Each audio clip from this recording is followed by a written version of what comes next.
Geoff Neal and Neil Magny. I'm so surprised this was not made the main event. And I still am kind of wondering why. And I've explained to myself why I believe the UFC would pick Michelle Waterson and Marina Rodriguez fight, because there's a lot of good experience there for both girls to kind of, kicks versus punches. So we'll get into that a little later. But, I think this fight is basically a main card fight. I mean, I think this is a co-main for a pay-per-view type fight. Two guys who very much, can hit that top five in no time. Very much, title challengers, that kind of thing. I'm curious to see why, because maybe they were both so dominant in different realms, right? When you look at Neil Magny, the way that Chiesa fight went, it was so fun to watch. I thought, Chiesa is just, you don't realize how overwhelming he can be as a fighter till you really see him in there. He's tall, he's thick, and in a very lean way, if you will. And, he was able to overpower Neil Magny in some of the most technical ways you'd ever see. And that was a very surprising fight for me. I think that it's very rare that I can come out and say like, oh, wow, that's how that happened. But it's like Chiesa was that dominant. You know what I mean? Like that's the part that blew me away about that fight. Neil Magny did everything he could to keep the fight standing and do his thing. And I'm not really sure, if that was something where we just undersold Chiesa. But man, I believed in his sick jitsu for so long, but there it is, man. Just absolutely beautiful ground game. Maybe people don't, appreciate that as much as me, but I was loving every minute of that fight. Then you kind of go to the other side, right? You have the Geoff Neal Wonderboy fight. So now you have guys who are actually considered very, very good strikers in their division. And, fighting Stephen Wonderboy in a stand-up fight, to me, seems like one of the most exhausting, frustrating, and, why for 5 rounds would I want to just do that? And it sucks because, like, in camp, all you're telling yourself, like, oh my God, I got to be better than this guy, I got to be better than this guy. And, for Geoff Neal, who's coming off being such a great striker and having such a good all-around game, there are moments where, like, just in Stephen Wonderboy Thompson's footwork and where he'd put himself, like, Geoff Neal would have trouble kind of getting off. And so you can see the discrepancy in the strikes and things like that. Like Wonderboy did absolutely phenomenally in that fight. I think that was a tough fight for Geoff Neal going into it.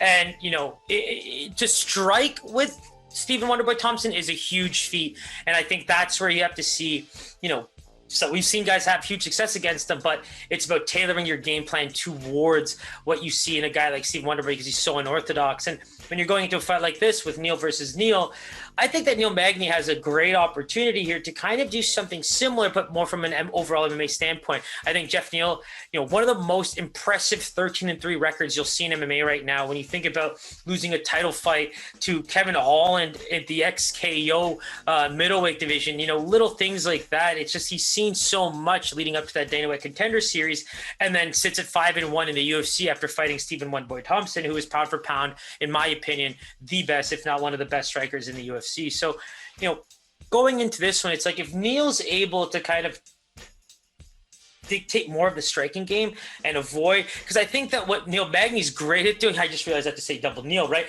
The way Magny's great at utilizing fighters is that he can fight long, but then he gets it in close and he's able to work in some wrestling, and that gas tank is just forever one of the best gas tanks you'll ever see in Neil Magny. And so that's where I think, like, with this not being a 5-round fight, which he might be accustomed to, training wise, he just seems to have the cardio to go for as many rounds as he wants. And that's where I think in this fight, if he's able to kind of work in some of that groundwork and he's able to avoid some of the power punch from Geoff Neal, I think this is a tough fight for him to lose. I think Geoff Neal has a really good all-around game. He has credible power in his hands. The one thing I'm just curious about is if this fight goes to the ground, how well can he deal with him? When you're looking at how good Magny should be from the distance, that's where I'm thinking like the 2.05 defensive striking is just, if you're only taking that much in, say, per minute span, I can honestly see very good paths for Magny to win this fight.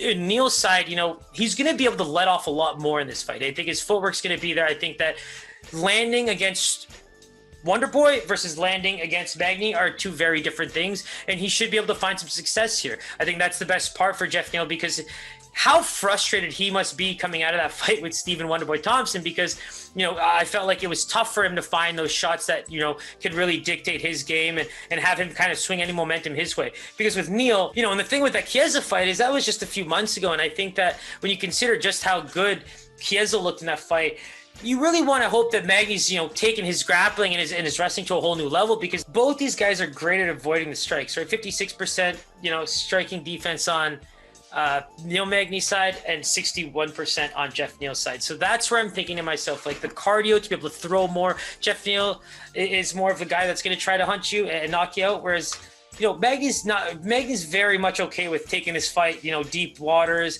maybe just hanging around on the ground, seeing what all you can do. That's where I'm hoping that, we're thinking about all of the different ways that he can win the fight.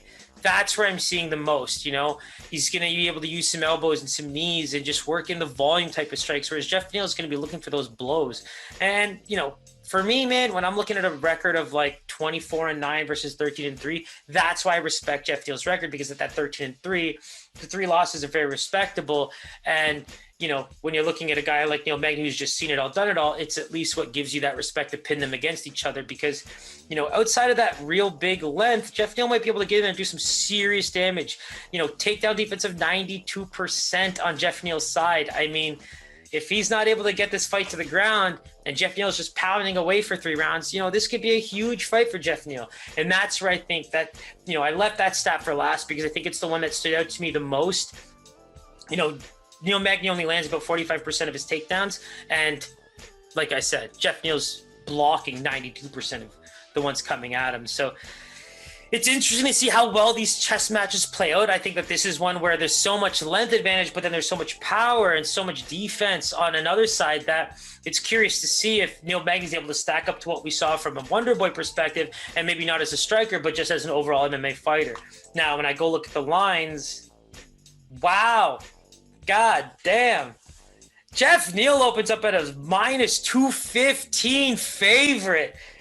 Wow, that's probably my most surprising line on this card. I thought these guys would be much closer than that. And to be quite honest, I thought I saw a few more paths to victory on Neil Magny's side with the length and stuff like that, but probably getting no respect in his striking and just being that, cardio base wrestler who's going to be looking to just volume strike and keep you in your bad areas and just deep waters type of thing.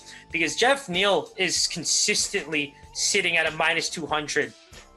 And Neil Magny has not moved from that plus 170 to a plus 160 range. So, I mean, if you're a Magny fan, you're probably hoping to make some big money this weekend. I think that if there was a fighter on this card that deserves a bit of look when it comes to just that much of a dog, maybe it's him, because I love Geoff Neal's striking and I love how defensive he is about the game, because that's my number one rated fact. I mean, that's why Floyd Mayweather is my favorite fighter, boxer of all time. It's just, the art is not to get hit. You learn this shit to not die, not get hit.